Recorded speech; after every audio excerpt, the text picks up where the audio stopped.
message volant. Ah, voilà. Et on va voir souris. Ah oui, quand même. Alors attention.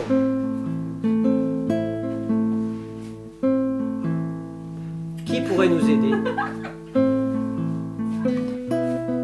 Il m'est arrivé une fois, quand j'étais encore marin, de me trouver seul sur une île, infirme dans le soleil. La bienfaisante mousson d'été m'apportait des pensées de tendresse,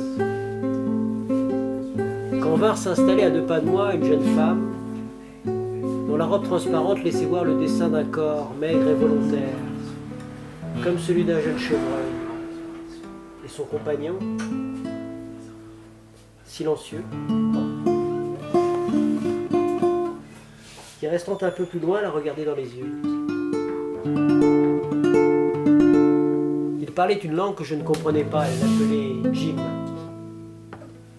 Mais leurs paroles n'avaient pas de poids et leurs regards joints et immobiles laissaient leurs yeux aveugles.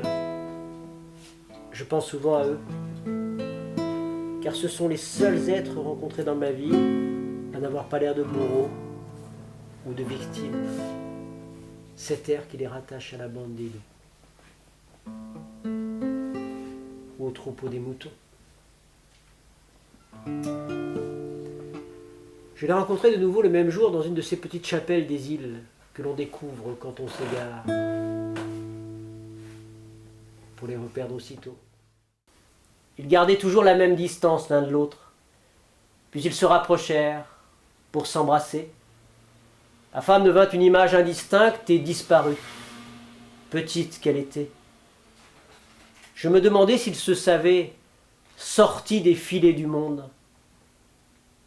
Il est temps que je m'en aille. Je connais un pin qui se penche au bord de la mer.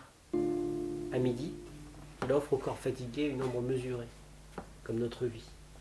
Et le soir, le vent, traversant ses aiguilles, se met à entonner une chanson étrange, comme des âmes qui ont aboli la mort à l'instant où elle commence à devenir peau et lèvres.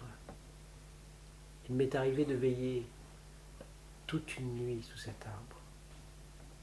À l'aube, j'étais neuf. Comme si on venait de me tailler au fond de ma carrière.